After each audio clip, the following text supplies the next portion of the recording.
Welcome back, Bubbas, to another episode of the Tilt House Hitting Podcast. I'm Andrew with Ben and Bebo as always. Boys, I want to start with something pretty cool. My boy KP, Kyon Paris, he's kind of heating up in AAA. Not going to lie, he's kind of nasty. He's got like a 900 OPS right now in AAA.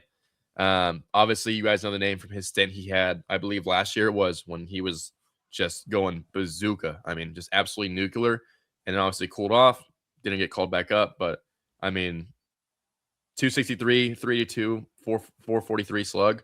He's got 8 pumps, 17 bags. Like, I mean, he's completely turned it around this year again. And with the Angels at 41 and 64, I mean, why not give him, another chance at doing so? Yeah, what position? Outfield. I believe, yeah, outfield.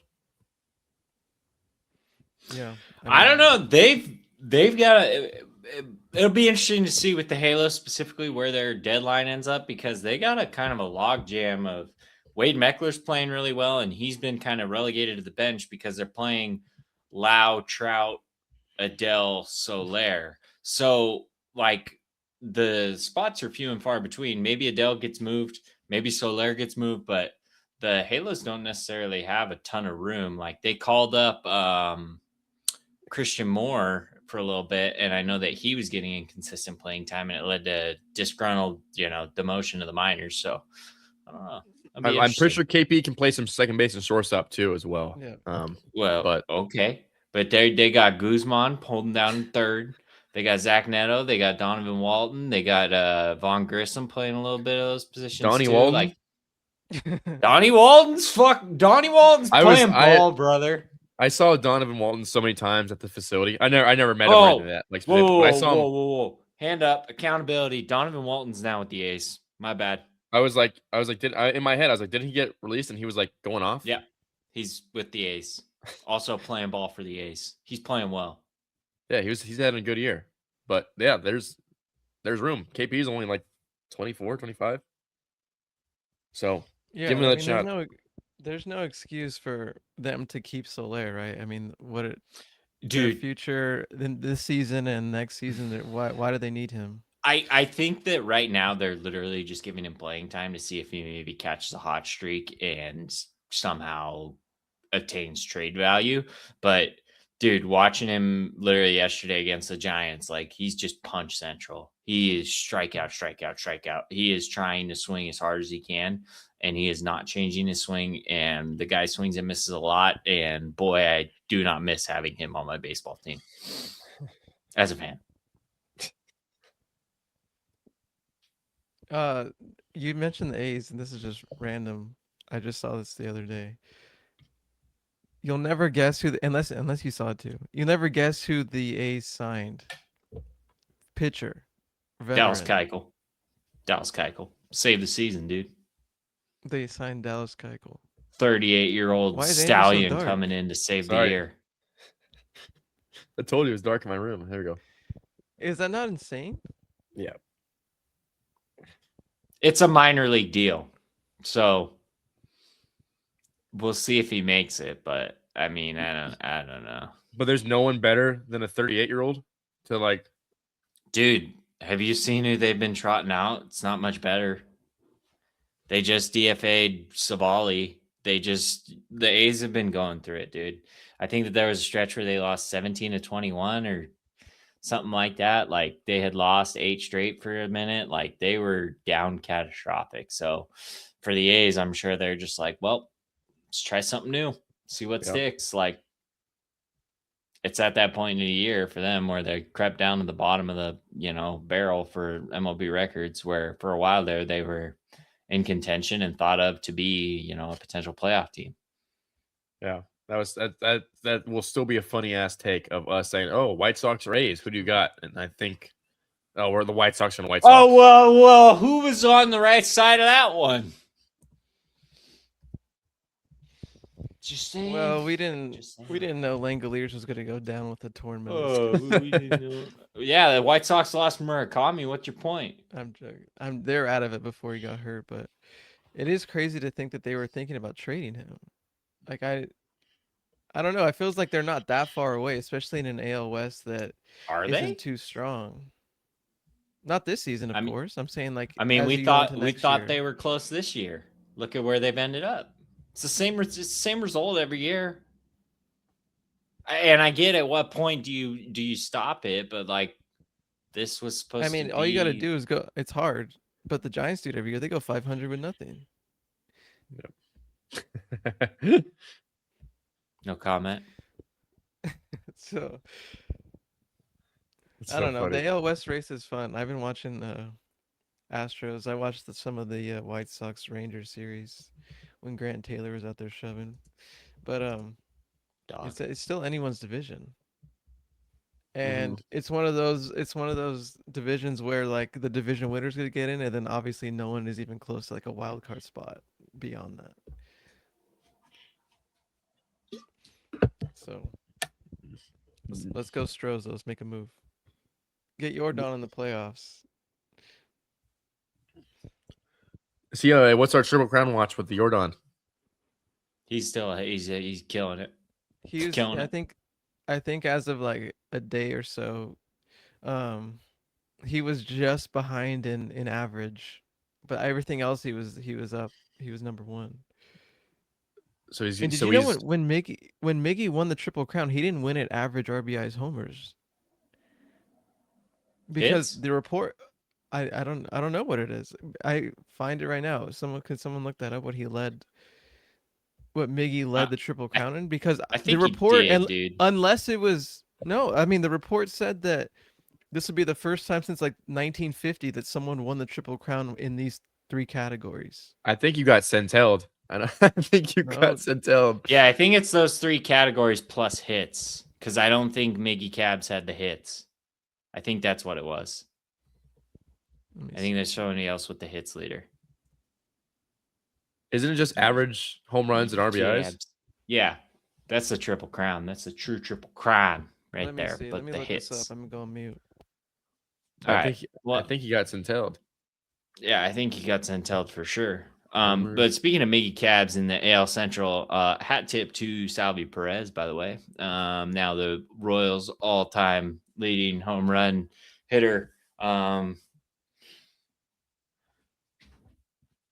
At 318, passing George Brett. It was off the Giants. Shout out. I got it. I got it. Ball went into the fountain. Hang on.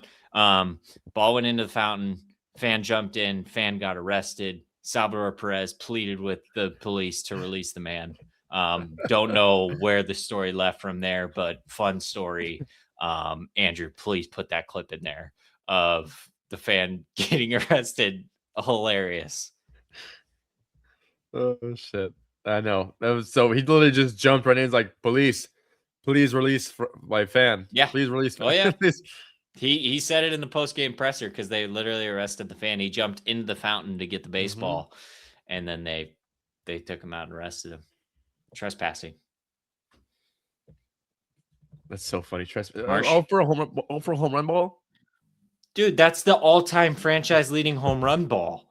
I know. I'm jumping in that freaking pool too. That's a They that's a should be bag right there. thanking him. Why are That's they a bag. arresting him? Bro knew exactly how much money that ball was worth. That was an Yeah, absolute yeah. bag. He's like, I'll go to jail for a couple hours to get this ball. It's worth a little misdemeanor. Sure. All right. I found it. Yordan Alvarez would be the first player since Mickey Mantle in 1956 to lead all of the MLB in average homers and RBIs, not just the AL or NL. So that is special, That's right? a good one. He's not just gonna win the Triple Crown just because he's the best hitter in the AL. Like he is the best hitter across these categories in all of the MLB, and that hasn't happened in like I don't know however many years that is since 1956. Got it. All in MLB. So It's crazy how close Judgy was to winning a Triple Crown. And then who was it? Was it freaking Arias? Altuve? yeah, Oh, no, I I think it was a rise. think it was Arias, right? Yeah, it was. I mean, it was. I think the year that I mean, Judges won a handful of MVPs, but the year that he was close for the Triple Crown was when Arise was on like 400 watch. And it was a real topic. It was like, can he hit 400? Well, wasn't Judge batting like 350 the entire year or something like that? Or for a good portion of it? You know what I'm talking Yeah, I about? I mean, know. I it was just like the most special season from Arise, and then obviously Judge too. So that is yes.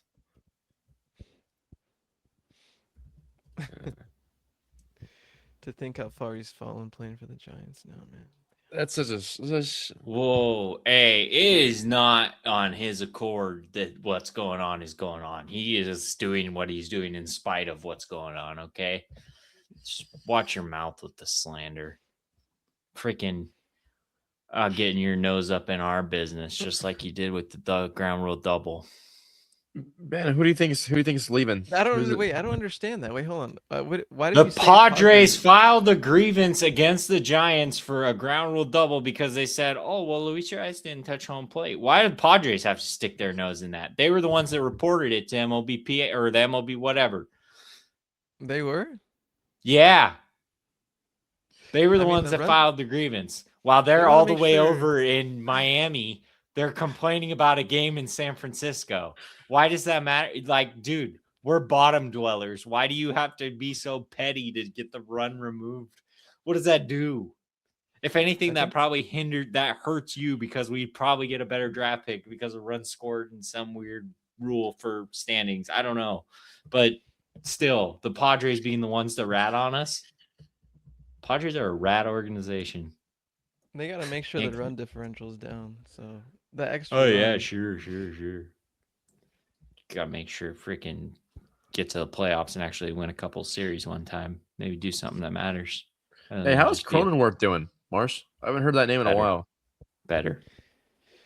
Yeah, health wise, I think better too. He was just had like a concussion that he couldn't get over, and I mean he was just I don't know. I mean I know AK you've dealt with concussions I think yourself a couple times, but I mean they're scary. So yeah, I think now that he's healthy, he like Ben said he's better. But I guess it's just cool that he's back playing. Like that's crazy that like where did he get a concussion even from? I don't even remember. Like swinging? Did he get hit? I don't know. Actually, no, he did. No, my bad. He did. I think I don't know if it was against the Angels. He got like hit in the chin Oh, by a ball. Or he was hitting, right? He got hit by the pitch. And it like glanced off his chin, but you know, like we watch UFC, sometimes those blows that just glance off your temple or chin, like they just rock you. So ugh. but Yeah. AK, I'm saying you've gotten rocked before in New Mexico and Oh my God! Wait, Mexico. New Oh my Mexico. gosh, New Mexico. You're right, bro. I totally forgot about New Mexico. A little backstory. Long story short, it was a ball coming in from the outfield. What was it? It was from right field, right? And I was going to make a tag at third. Yeah, I think let's just for the sake of the story, I think this guy was going for a triple. Yes. No, or something like that. There's a play at third. Yes. You got it or me? Do you Oh, remember? I thought you were taking it from there. Yo, I was gonna let you take it. Oh, because I'm trying to think of did you dive to the front of the base or the back of I the base? But either way, there's a play at third base, and the throw pulls you off the base. You get it on like the short hop, and you dive into the base, and your head collides with like literally their butt. Like you just collide head to butt and just go unconscious. And I'm pretty sure like the ball pops out, right? You're laying there unconscious, and the guys just keep running. Like they did bro, not care that he was laying there just knocked out. The bro, play still went. they were so mad that the umpire called it like a dead ball after he touched the bag because I was fucking unconscious. Like you literally see me hit the side of my face, ball plops out, and I'm just laying there like on my chest. And this guy takes off for home. And like, how is that not a live ball? Just because he got knocked out, we're calling it a dead ball? Like I literally, it wasn't like a ball went into left field. Like I literally caught it unconsciously, drops out of my glove, just laying there.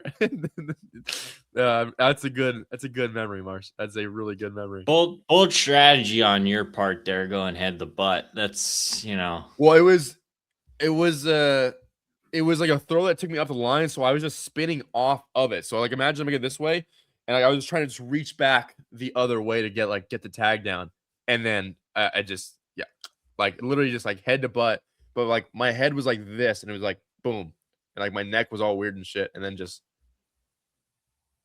that's a good memory, Mars.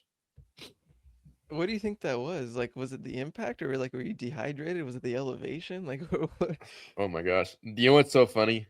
I don't know. I remember I went off that week though. I know that much. I know that was a crazy week. Actually, no, that was the year before we went to New Mexico. Not that time. Yeah, but that altitude there in New Mexico was tough. Yeah, I mean, you know me with altitude, bro. I did not do good. So, No. did not do good in the altitude. That shit's ass. Yeah, that's one. You're gonna have to find that clip and put it in there. I definitely have the video if you don't have it. Okay, yeah, send it to me. I'm gonna need it. And I think that we have a video of like the normal angle with like the replay and they're showing what happened, and then I think we have like a 3 camera angle, like from all different sides so you can see it. So No, the best one is when I woke up fucking dead in the hospital from a does knee to Ben the know temple. about that? Ben, you know about the time I was playing outfield, got a knee to the temple? No, that's Marsh's- badass.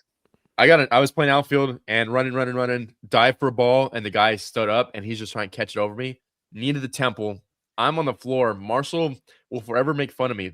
Like I'm on the floor, and he's just laughing at me. Marshall's laughing right now. And then I wake up and I literally woke up in the dugout. I was like, "What happened?"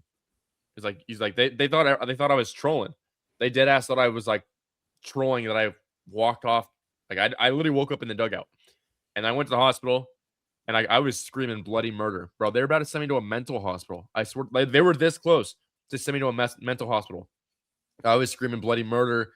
I don't want to die. I was throwing up, and then, like, all of a sudden, I came to consciousness, like, in my hospital bed, like, at, like, 7 o'clock at night with Coach Bob standing over me.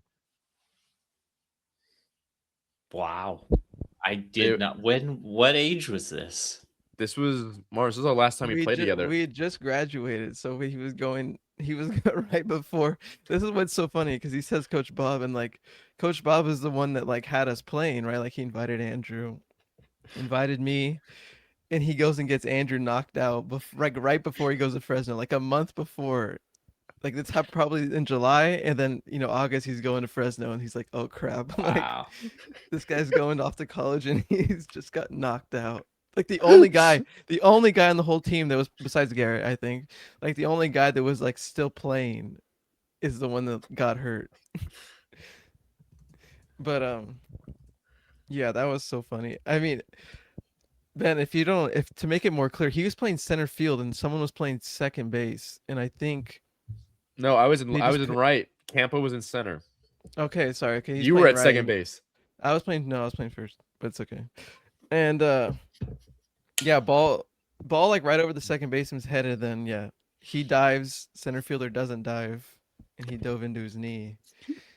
And then wakes up in the dugout, but he's in good spirit, like he's giggling and like asking like what happened. So like, we thought he was trolling.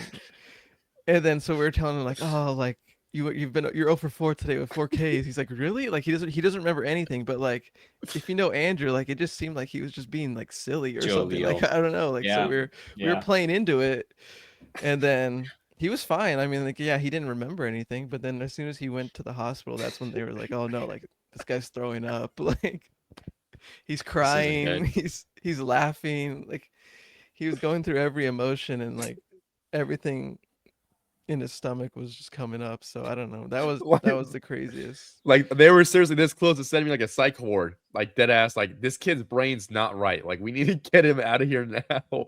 This is not a place for the ER. So good. Anyways, back to ball. Terry Skubal, your newest Dodger here soon. I'm excited, boys. The rich get richer. Why would you be excited? That's the joke, Mars. I'm not. That's stupid. Oh. I mean, and they're just going to trade away their prospects again, and do whatever it is that they do with Skubal and just add them to the rotation. And then, I mean, it's getting ridiculous at this point with the Dodgers. I I got our special request. Teams like the Cincinnati Reds, boy, that's a weird stray. Reds, Twins, all these middling teams. Let's just not trade with the Dodgers this deadline. Let's just not do it, okay? We don't need to be giving them Mike Sorotas for Gavin Lux's. We just no thanks. Let's not do that this year. Let's not reload the back end of their system and let them replenish.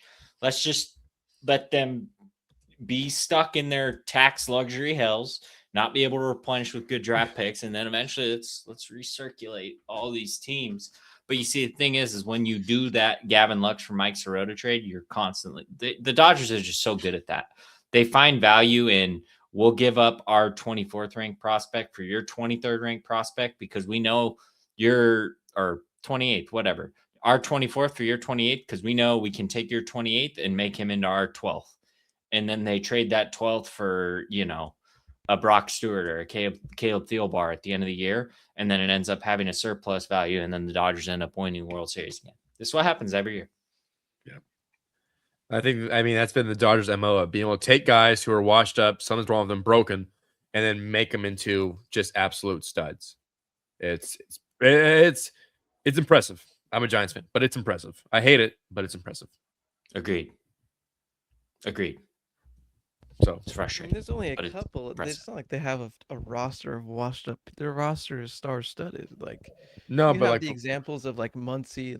No one wanted Muncy, and he's been good for however long. Or one of the most recent ones that just randomly sticks out to me is remember when they traded for Ryan Brazier, and he was kind of broken on the Red Sox, and then they got him, and they said, "Oh, tweak your cutter, or tweak your slider, or tweak your sinker," and they just had him throw this pitch more than the other one, and all of a sudden he was back to Ryan Brazier of old.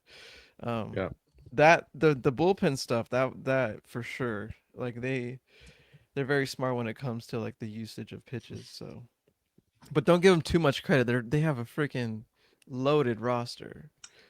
Yeah, but then I don't know, man. I mean, they take guys like Evan Phillips and Andy Pajes, and there's just countless examples across the board where they maximize the player. Kike Hernandez was thrown around all over the place, and then went to Boston, and it didn't work. And then he comes back there, and then he had one of the greatest series. I don't know what year that was when he just couldn't stop hitting home runs against the Astros. Yeah, and look at freaking Kike Hernandez. They were at the White House the other day, and they showed Miguel Vargas's highlight or Rojas highlights. I got Miguel Vargas on my mind, dude. That guy's so good at baseball. Holy shit. What about that? They traded him. Yeah, but still, the Rojas thing where he makes that play, the defensive play in Game 6 and hits the game tying homer. Bro, guy had a freaking crazy World Series. He's gonna go down in baseball lore over that series, and he's this guy who they got from the Marlins, who the Marlins just didn't want to resign him, basically, and they're just all right, we're done with you. You're a veteran, whatever. You can go end your career in LA. That's crazy, dude. It's insane. Yeah.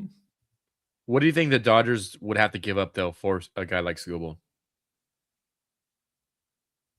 MLB ready level talents. I don't know the exact prospects and packages. I've seen Sirota and River Ryan thrown out in projections. Some of their bats. I don't know if you'd be willing to move a Josue DePaula or Zaire Hope. Yeah, they got to get a DePaula in that. They got to get him. Especially with the Tigers, outfield is pretty suspect. Or what about James Tibbs then too? I read it. I don't know, dude. I still don't even know if he's good. You think he's that good? I feel bad for James Tibbs if he gets traded again. Yeah. Poor guy. That'd be crazy. He bangs. He absolutely bangs. I don't know about his defense success, but 3 times. But he bangs. But in this situation, if he got traded again though, it wouldn't be at the end of the world because you're not breaking the big league roster with that kind of outfield, bro. No one is. Unless they have a bunch of injuries. Good luck. What about a Zaire Hope? I've been trying to trade him into our dynasty league, and no one's biting. But another 21-year-old who's hitting 280, 22 bombs, monster OPS. I mean, you mentioned it. Like they have a stacked farm system, so it feels like if you're trading Scuba, like you can pretty much have your choice at a couple of these guys. You should. Yeah, you would think, but we'll see. Only time will tell if he goes to the Dodgers. I hope not. It was a very suspect post game interview. It was like, well, I'm not thinking about the. Well, obviously, you're not going to say anything. So it wasn't too suspect, but like, What I'm not thinking about the future. I'm thinking about now. Yada yada yada. The whole What do whole you PR guys training. What do you guys think of our first trade, the trade deadline of Curtis Mead from the Nationals to the Red Sox for Connolly Early? You got a corner infielder who's DFA'd from the White Sox a couple of months ago for a young, controllable starting pitcher in Connolly Early. Not to put it in one way or the other that I painted in that lens, but what do you guys think on that? I mean, Yeah, Marsh. I mean, I know Mead's had a really good year with the Nats. I don't know. I like this for the Nationals though because they get a young pitcher who has some promise and definitely some potential. And then they've done some good things this year with like um Foster and Cavalli. So um or Forrest, whatever his name is. Sorry, Forrest Foster Griffin. Foster Griffin. Yeah, Foster. I just want to make sure I got it right, and I did the first time. But yeah, Cavalli. Anyways, they've done a good job. They have like this new management stuff over there in DC, so their pitching, like I think early's gonna be perfect for them. And in terms of Mead, like I said, he's been hot. I think you look at this as like a one and done thing. Like they're making a run at it, and if this guy stays hot, it'll definitely help him. But I don't know. Like I don't. It's not like a long term. Like oh, Mead's gonna be here for and part of our future forever. I So I tend to disagree a little bit. I think Mead's 25, and I think that he may have found some stuff. I mean, he's up to you think 17 so? bombs and let's see here. I don't see ribbies, but I want to say he's up to 17 bombs, 48 or 52 stakes. He's got a 254 average, 352 on base, like 852 OPS. Like Curtis Mead may have tapped into something, and I think that it's something that yes, he's not a great defender necessarily, mainly primarily been at third base. But I think that if guys can find something at the age of 25, like that's still a long runway. And if you show the faith in the guy and he has good pull side pop at Fenway, like he could be a mainstay. Like I don't see why not. And if they have the belief in him to trade a young, controllable starting pitcher, like they did that for a reason. And so I hope that it's for the right reason and that there is potential for him to be the third baseman of the future for them. But I kind of like the profile. I like the bat. I like what he's done for the national side. I love what it is for them. I think this is a win-win trade. And I think that this is a lot of the trades that we'll see at this deadline where it's um, strengths for weaknesses, essentially. And it's not just going to be seller to buyer. It's going to be strengths for weaknesses and teams filling in their holes with other teams' strengths and vice versa. Because the Nationals obviously need pitching and the Red Sox needed a little more thump in their lineup, right? Right-handed thump more specifically, because they got all those lefties with Duran, with Wilyer Abreu, and then those other different guys in that lineup, right? So for the Nationals, they pull up Patrick Wisdom. Is he that much different than Curtis Mead? I don't know. 23-year-old third baseman, talented, strong, so it's the same profile essentially. Wisdom? Almost. Wisdom Oh, I'm is sorry. old. No. Brady House. I don't know why I said Patrick Wisdom. Brady House.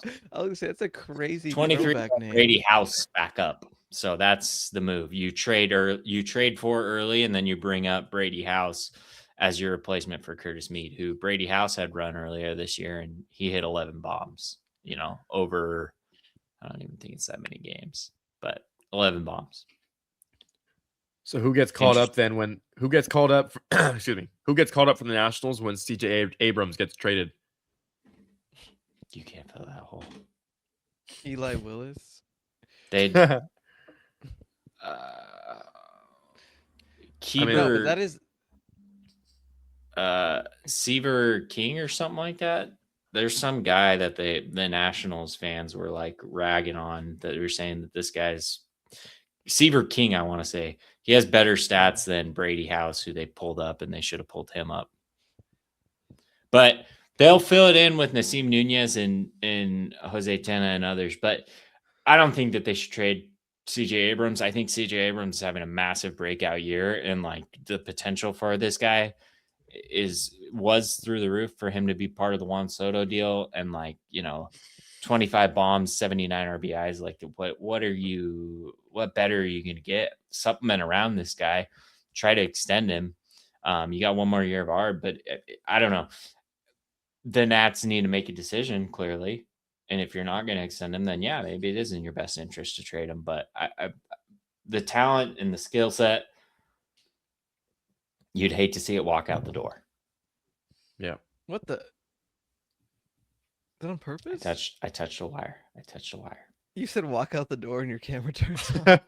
This is Nationals can make me do that. But like Andrew said, like and like Ben said, I don't think they're gonna trade him. But teams have checked in. Like there's reports that he's being shopped, and then the Yankees and Brewers have made calls. Like, but why? To your point, like why would they shop him? Like, again, they're right around 500, and they're, I don't know, in the next few weeks gonna try to push for a playoff spot potentially, not by adding people, but just with the talent they already have. But yeah, like why would you trade Abrams or someone like Luis Garcia, who is also in talks? Like these guys are 26 and under. Garcia's only 26, and he's had a complete breakout year. Um, it's just like, what are you building for? Then you're trying to get younger for what? Like you already are young, and are almost ahead of schedule, and you have James Wood. Like you have everything that you need to go forward. You need to build around these guys that you have. Mm-hmm. Yeah, they're 53 and 52. I mean, as you said, the young core, like we're gonna push back we're gonna push out our timeline when we're ready. Maybe the counter argument is we bring in Connolly early, we go with Foster Griffin, we patchwork the rest of it together, we bring in another reliever or two, and we give this thing a go. Maybe maybe the CJ Abrams stuff is all smokescreen. It's just weird. I'm interested to see where Adley goes. I mean, they've been talking about trading Adley for a while now, since almost the start of the year. Once Samuel got called up, or what's his last name? Samuel, right? Basayo. The Buffalo. Yeah. So I'm interested in what see Adley goes. Obviously he's still an elite catcher. Had a decent year. Injuries have kind of sort of lingered and like they have in the past, but once again, he's still Adley Rutschman. Like he's still one of the best hitting catchers in the game. The marketplace for Adley and Ryan Jeffers just got so much better, and Hunter Goodman just got so much better for those teams with the Shea Langoliers injury. Like that's one chip off the table that they know you can't call your bluff and say you got better options when, if one of the other guys goes, like let's say Ryan Jeffers gets dealt and, he's dealt to say the Yankees. Another team that's looking for a catcher, like the Rays, if the Rays are left and they know Jeffers has already been dealt to the Yankees, all they got left is Goodman and what else? Like the Rockies can hold that over the Rays. You know what I mean? Like in that scenario. So it's one chip off the table, right? So you're it's like you're playing poker, right? If you're only playing against 3 people, odds are what you're more likely to know what they do or don't have, right? So I think these are the best group of catchers that have like ever been available at one time. Yeah. Well, I think that it's also just like the positional, like those are the best catchers, and all the other teams, all-stars. They just don't have them. Well, yeah, exactly. They're the best of the best, and the teams that don't have them are the teams that don't have them. It's just rare though. Like usually, sorry, AK, but usually you trade for like a Chirinos or like a Caratini, or remember the Astros traded for Jason Castro or Higashioka. Like those are the guys that get moved, not like the franchise catcher all-stars.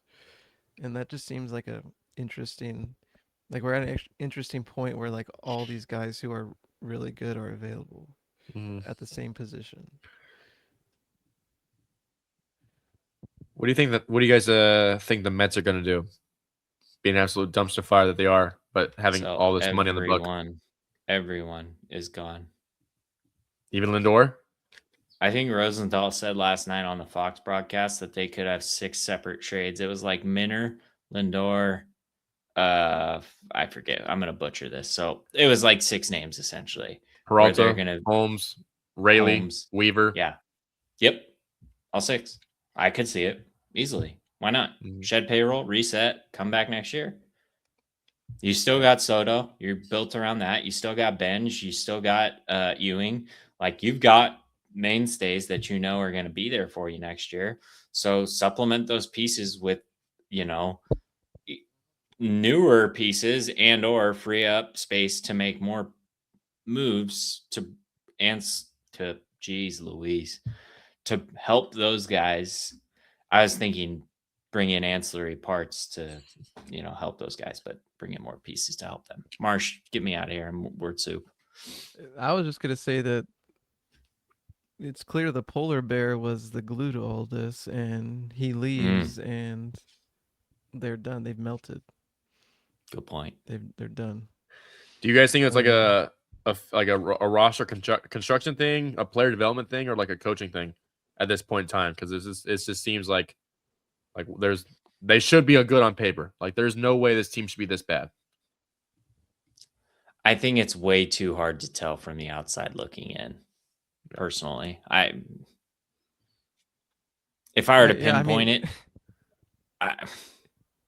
Marsh, go ahead. I mean, it's clear what their issue is. Like, yeah, we don't know what's going on, but like their issue has like been all these errors and these dumb mistakes that they make, and just their brand of baseball has been so bad, and that's clear from the outside. And who knows what's causing those like mental errors that they've gone through this entire season? Who knows what that is? And it's hard to work out of it. We talked about it before. It's just hard to get out of that rut.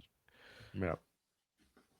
For whatever reason, once errors happen, it just feels like they happen every game, and they just keep compiling, and before you know it, you're losing every winnable ball game. It's like, holy shit, we just lost another one. How? It's a spiral. Literally. It's a spiral.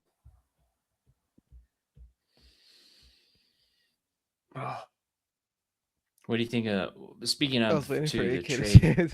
I know, I was waiting for you guys. I mean, all right, fine. I'll bring the heat, okay? Because speaking of hot, the Red Sox won 15 straight, guys. And I know that there was some controversy over me calling my shot and whatnot, but I got timestamps to prove it. I sent the text, okay? I said it on July 7th. The Red Sox rattled off a 15-game winner. And they're right back in it. And I specifically want to pinpoint, because I don't know how much of this you guys caught on to, but towards the end of it, I was tuning into just about damn near every game. The Red Sox pitching, man, and they dealt early, and it's definitely a position of strength because they got Sonny Gray, Ranger Suarez, Peyton Tolley. They had Connolly early. Who am I missing? Jake Bennett has been outstanding for them.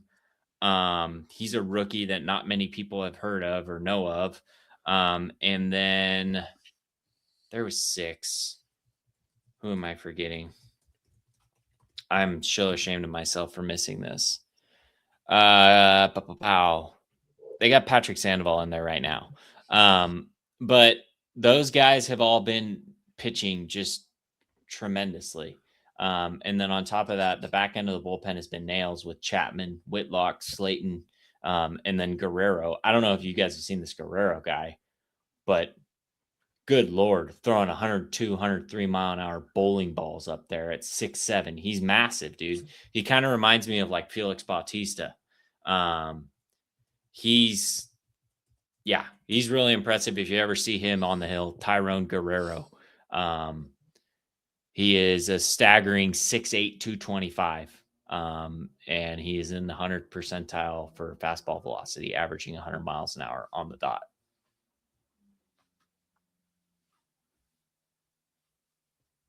So, AK, any thoughts on the Red Sox run? Am I here? Yeah, you're here. You're here, big dog. Am I here? I was glitching out the entire speech. You got lost. You got lost a little bit. it's very impressive from just a baseball aspect. It's very impressive to see what they have done to be literally the dog water of the MLB, and then all of a sudden now you're in playoff contention. Like you somehow out of nowhere have come out to be 53-50. Like that doesn't happen in baseball. I mean, obviously it just did, but it doesn't happen like that. So obviously something clicked, something changed, and I know the vibes had to have been immaculate, and they probably still are immaculate. That boys, we're still in this playoff hunt. Like we're right there. I mean, we're in this playoff hunt to get a wild card spot from looking like they were one of the worst teams in baseball to now we're in this shit. Like we're competing. We are a good ball club, and so I think it shows the amount of like camaraderie that everyone had each other's backs in that clubhouse. Like, hey, you're good. Like we're all going through this together, and we're all going to pick each other up together. And so for them to go with that, I think is probably one of the bigger tenfold of if you can handle a situation where we're one of the worst teams in baseball, like the laughing stock of the AL East and the AL in general, to now 53-50, and we're in a playoff spot. I mean, like the vibes, the energy, the camaraderie, the everything has to be going in the right direction, and that's what clicked right now in Red Sox land. He's lagging a bit, huh, Ben? Am I here? Oh yeah, he's. I all told you over guys. the place. Is it me? So Marsh, what do you think of the Red No. Sox? Get this guy out of here, Marsh. What do you think of Red Sox magical run as you don red, blue, and white over there in your Fresno State attire? Yeah, we're here. Look at Dude, I'm so bad. There's Manny and I'm Poppy well right aware. here. Yeah, we know. Oh my. Oh, We know. You're like the Giants, dude. What does that mean?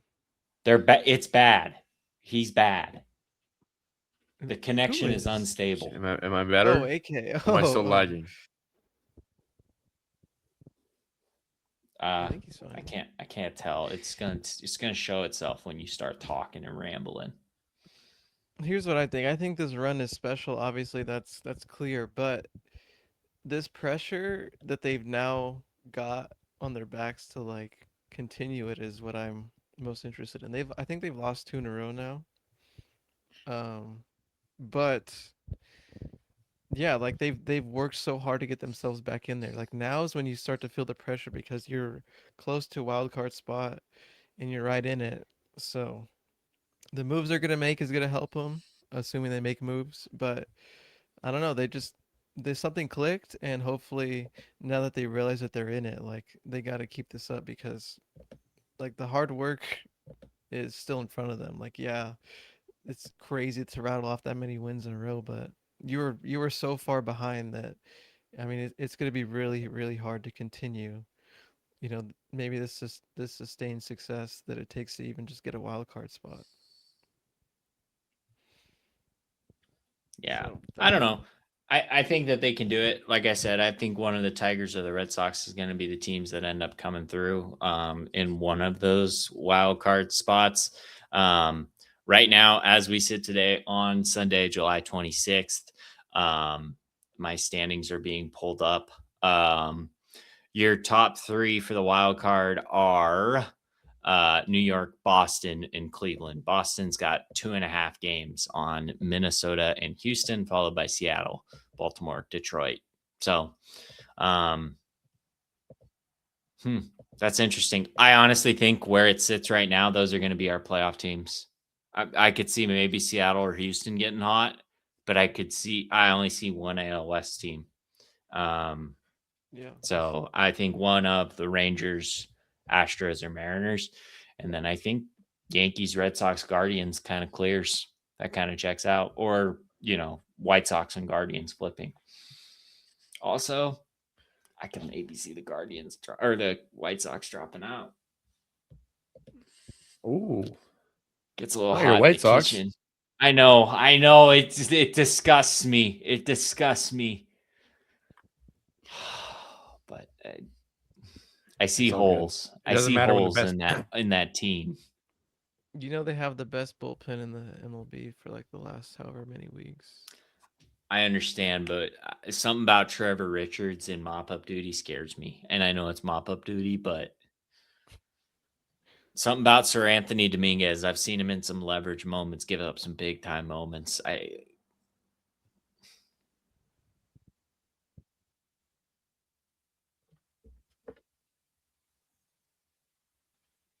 They're a big question mark at the deadline. What are they going to do? I'm intrigued to see. All right, AK, Don't what matter. you The got? Braves are winning it all.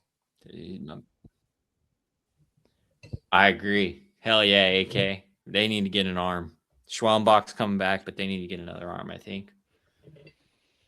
Acuna's never going to be healthy, so how are they going to win anything? No. He's coming back, dude. He's due back but soon. he doesn't play, though. You're a hater. When's Profar coming back, actually, now that I think about it? He's Oh my gone gosh. forever, dude. He's out for the year. He is? Mm-hmm. Your first one is a half a season. Your second one is a full season. If you get caught on the juice. Yeah, and the third one's I think you're just banned, right? You were the I last don't. person to get banned. Could be. I think so. Who I think was it is. I think the third one's like forever. Like you're not allowed to play in the MLB again. Who was the last person to get banned? Great Or question. maybe the only person. I off the top of my head, I'm pretty sure. No, I know the answer. I think. No guesses? Anyone? Oh, who? It's. I'm asking you. Go ahead. I think I know it, but I can't think of. Isn't it Henry Mejia? Yes. Yes. It's a pitcher for the Mets. Yeah. He's three Yes. times. Yeah. Can't do it. He was Can't do Lay pretty it. good, off too. Like he was the a good juice. reliever. Lay off the juice. Anyone know what Profar's middle name is? No, I can't No? say I do. Bartholomeus. That's kinda saucy. Bartholomeus, yeah. They got some cool things over there. And where's he from? Curacao. Like that. They got like Didi's Knighted, over there. They got cool things going on with their names and their surnames. Have either of you guys ever been to Cooperstown? Marsh? No. Never. I haven't either. I wish I could. Beltran, What? Beltran, Andrew Jones, and Jeff Kent going in this weekend. Hell yeah, dude! Ceremonies today. What's Jeff Kent going in as? Giant. I think. Let me double check that. Yeah, I'm sure. How is him and Barry's relationship these days? Yeah, Jeff they have Kent's going beef? in as a Giant. I don't know. It's a good question. Remember they were trying to fight each other in a dugout that one time? Yep. Yeah. They didn't always see eye to eye. I think that was well known. Have you seen that? Didn't he AK? get Barry traded? pushes him? Did he get traded because of that whole interaction, basically like that, or was that JT Snow? I don't know. You're asking about stuff that predates me, dude. Yeah, you're an old head. I know one of them. I don't know. I'm pretty sure they traded him because of the whole dynamic with him and Barry. At least that's what the report said. And obviously, I don't know if it was him. I also could be mistaking him with JT Snow. Just saying. Not encyclopedia right now. Yeah, I don't remember. I think that you're correct on that, though. I just don't know where or what happened after the factoid of that all happening. Marsh, who's your craziest guy you think's gonna get moved? Who's your most exciting or craziest or out of the blue from a certain team? You could be anything in that realm. What do you think is gonna be a shocker? Let me think. Let me just look at some MLB logos so I can make sure I look Yeah, at the team. no, that's a good idea. MLB logos. And then let's see. No. I don't know. Do you have one off the top of your head as I scroll down? through these things. Um,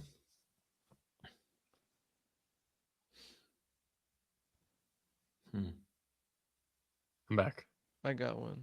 How do you like the Blue Jays trading Louis Varland, selling at a peak? I understand how good he's been and like what he is to that team right now, but like for where the closer market is, we hear so much about Mason Miller, but why wouldn't you want to get Louis Varland? And I don't think I've heard his name very much. And like, how quick do closers fall off? Like, it can happen quick, right? And his rise has been quick. So, like, why not trade him at peak value? I haven't heard or seen much rumors of Louis Varland, but that could be a shocker that could send some wavelengths and make a true influence in October baseball.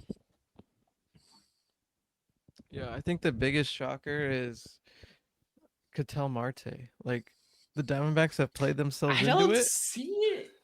They've played themselves into it, but like you saw, they just had that meeting, like the GM, which never happens. Like it was a big storyline that the GM never gives speeches to a clubhouse. Like he went into the clubhouse, gave a full speech about their position now and their position in the future, and if they don't continue to play well, then people are leaving, right? So it seems like the first off the block would be Marte. Like he's not old, right? But he's still above 30, and most of their team and their pieces like Corbin Carroll or Tommy Troy or Moreno, Perdomo, whatever. All these guys are under 30.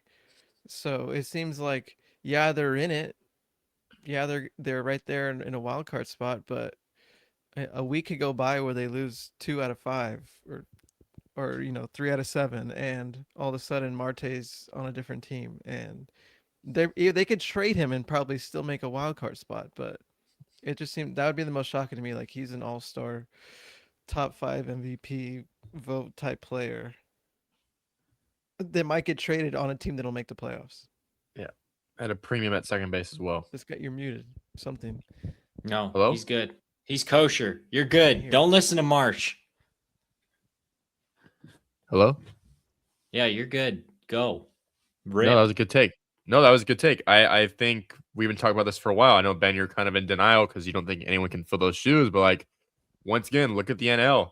Like, you're you're 12 games behind the Dodgers. Like, and then you're also 10 games behind the Brewers. You're also like another 8 behind the Braves.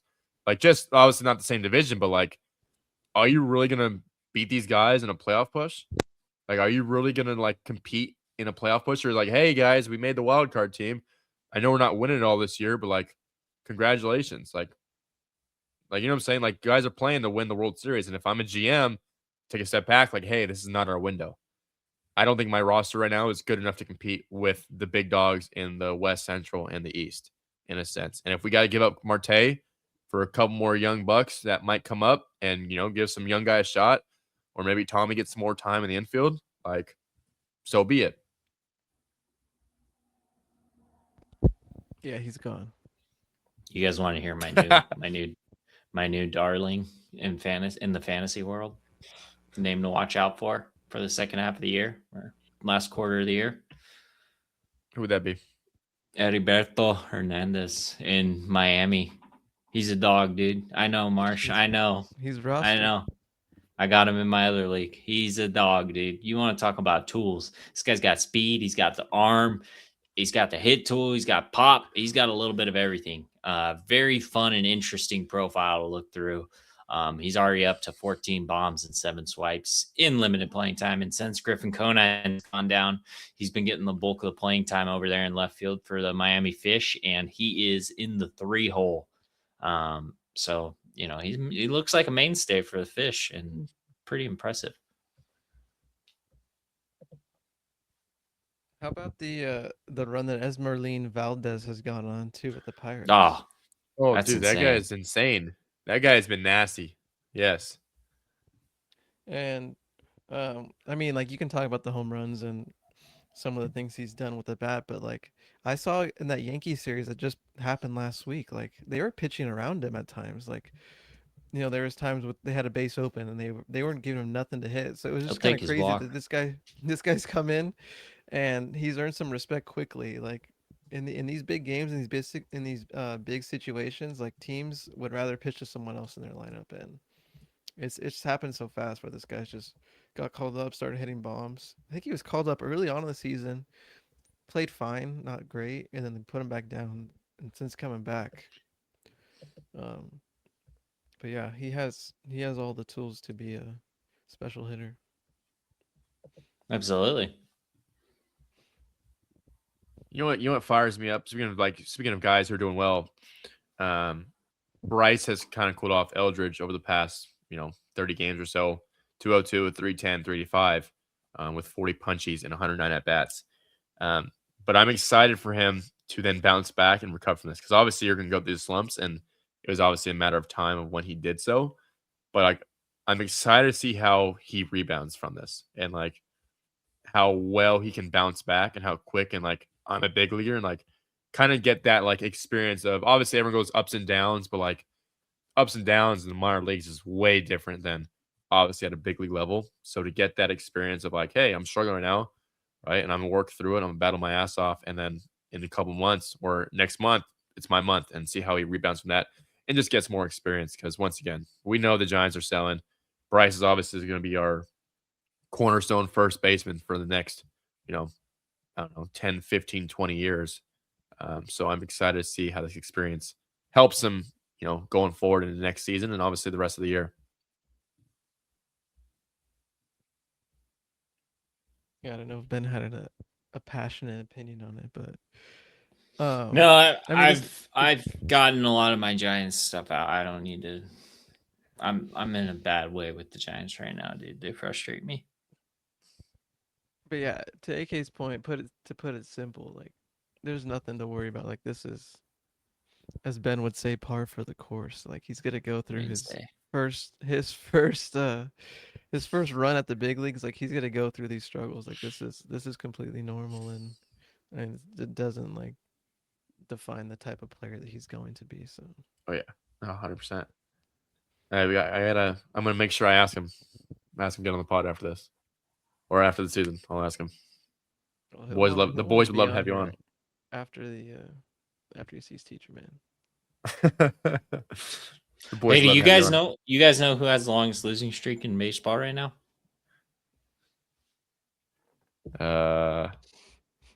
This is just as impressive as the Red Sox 15-0. Especially when I say the name, you're gonna be like, really? The Marlins. Fish 0-11. That's tough, dude. They were in it too.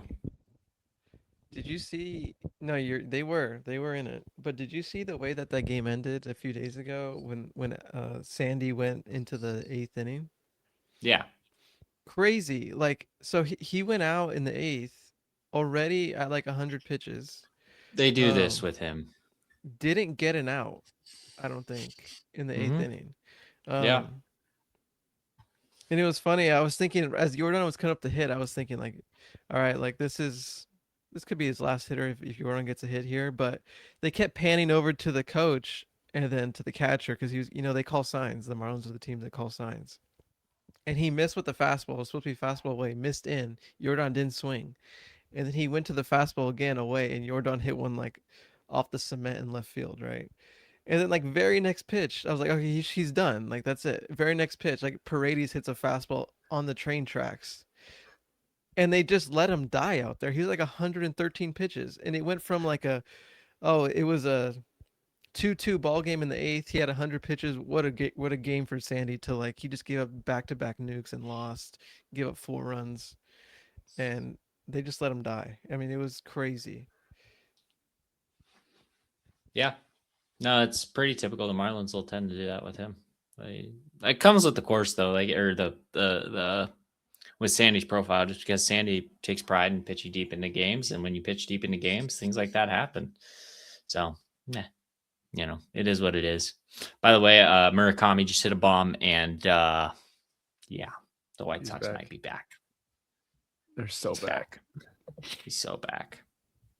Murakami hit a bomb, and also shout out CJ Abrams hit a bomb. So the boys are hitting bombs today, dude. Balls flying on a Sunday. I know we talk about the AL West a lot, but I still I still think the Mariners are the best team in that division, over the Rangers, over the Astros. It's just a matter of time when they pull up Sloan and Kate Anderson to the bullpen and hopefully try and ship off two of their arms to make room for those guys because they should not be in AAA right now or AA. The Excuse me. Mariners aren't making the playoffs. You should be, bro. No. They can make the playoffs. What I in think they that have a better- lineup scares you? What in that lineup scares you? Don't question my ball knowledge. There's plenty Dom of bats. Dude. Canzone in your 3-hole? They could Sure, really pal. use a catcher. They could. It's use not- a it's- catcher Cal over there. Raleigh's in the 4-hole on the interstate. It's not I the mean- fact that their hitters are good. I think their pitching is that good, and they have Okay, two of the best arms sitting there. Sure, yeah, but okay, that's one side of the baseball. I know. You can't even get to Jose Ferrer and Andres Munoz because they're literally playing from behind. I mean, okay, I'm sorry. I don't know. I'm They sorry. gotta do They got a something with the big bat- tilt. They Got a big tilt with the Rangers right now. The hat that you're donning, and game 1 didn't go too well, and they're gonna have to bounce back here. But I don't What do you know. think What do you think they do with Emerson? I know he's not doing so well. I watched Keep him there. I watched him face the was not a pretty 3 at bats against Chase Burns. Ketel Marte homer now. Everybody's homering. I But you think keep him there. the biggest issue for the Mariners is the batter's eye. They need to just change it. They cannot hit in Seattle. No one can hit there. And you would think like we have such great pitching. We have great pitching coming. Like sure, it does help the pitching. That's not even my point. The point is like we have the pitching. We need to hit. And if changing the batter's eye allows for some more bombs for some better numbers, like why have they not changed it yet? I don't understand. Isn't It you're has talking been a about like topic of the depth possession thing, right? How it's like angled at a weird spot, so it it's seems not farther away. straight. It's not flat. It's at an angle. And for whatever reason, obviously I've never played there, but for whatever reason, hitters complain about the angle that the batter's eye is at. It's just not helpful for seeing the baseball. You would think that a It's ballpark. such an easy change. Yeah. Well, you would think, right? But yeah, if you have such good pitching, like wouldn't you want to tailor your MO like to a hitter friendly ballpark? I mean, obviously look at the Rockies, it's a little bit different, but like give your batter somewhat more of a chance to see the ball than just continuously have good pitching. I mean, one would think, but sometimes things aren't thought of logically. Watch them change it next year because this year's been a disappointment. Oh yeah, teams do this and then they tend to overreact. Look at the Royals, look at the Blue Jays. Like these teams, they change their parks. So, but again, like the Mariners' strength is pitching. Their best talent is the pitchers. Like they got a 6-headed horse right now, or a 6-headed dragon, whatever you want to say. And then they got 2 more in the pipeline that are waiting to come up. Like, so you're gonna alter your strength and make it, less perceived strength? No, I'd rather play into that strength than go in on pitching and defense. Yeah. Who from that bullpen gets traded, do you think? Or from just the rotation? I think it's Hancock or it's Miller. Well, what about Luis? No one's gonna want Luis Castillo. Yeah, Contract's it's probably too much. It's Hancock. probably Hancock. I heard no one wants Castillo because obviously with the lockout coming, no one wants an old Yeah. 30-year-old guy with that contract and for him to just like waste a year. Yeah. 100%. Yeah, what a position though. They can trade someone like Hancock, who other teams would be like, wow, like we have this guy who's figured it out this year and pitched well, like that. Like, but they can trade him because they need to push some of these guys out so they can add an Anderson or Yeah, Sloan. I'm not saying that it would be done or it's a fair one, deal, but Jim Bowden put out the idea of trading George Kirby for Casey Schmidt and Eric Miller, which is an interesting concept. But those are the types of packages that you'd be looking at for those types of guys. Yeah, I know. I don't disagree, Marsh. I think it's crazy, but those are the types of packages that you'd be looking at. AK, you're buffering like a mug right now.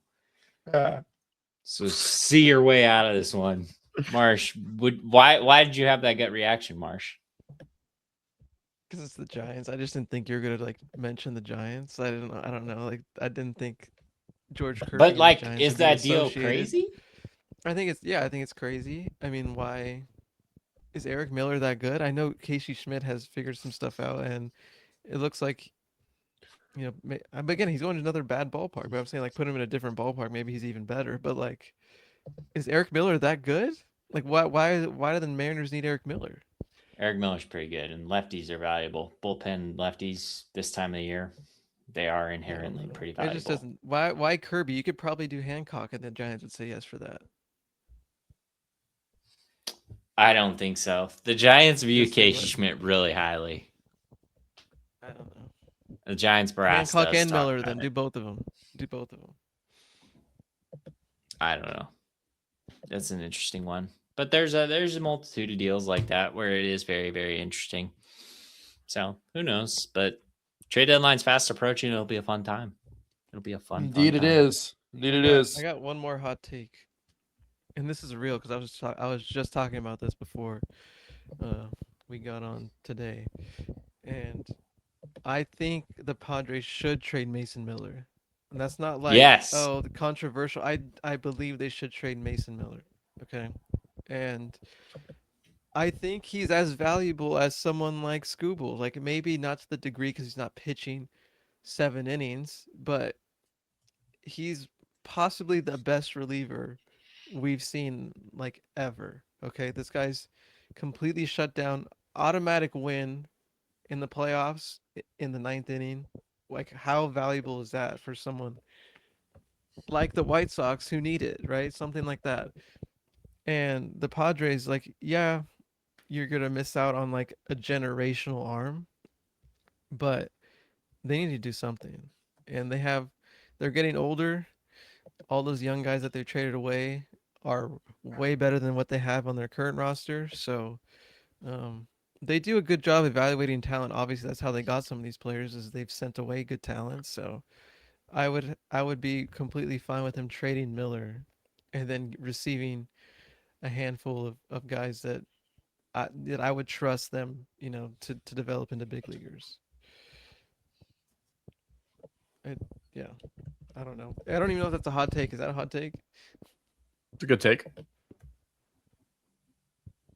Hot take because Mason Miller is that dude. It's like, why would you give him up when you just got him?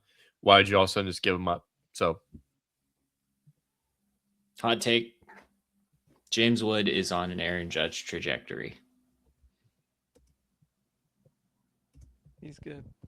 He's really good. Judge trajectory though? Yes. Look at the comparables through the first couple of years of their careers. Look at the numbers that James Wood is putting up. James Wood is producing, man. I mean, and at crazy, crazy levels. Like he is freaking good. And the like we will hear and have heard the size and the athleticism and the tools. Like there's a athleticism and a mechanic scale, right? And if you can line that up, James Wood is at that peak of that athletic scale. And I think the talent is not a doubt. It's just a matter of time. And it seems like he's got the swing figured out. We'll have to see. Only time will tell. But hell of an episode, boys. Appreciate you guys tuning in. Boys, appreciate your time as always. And to everyone else, peace.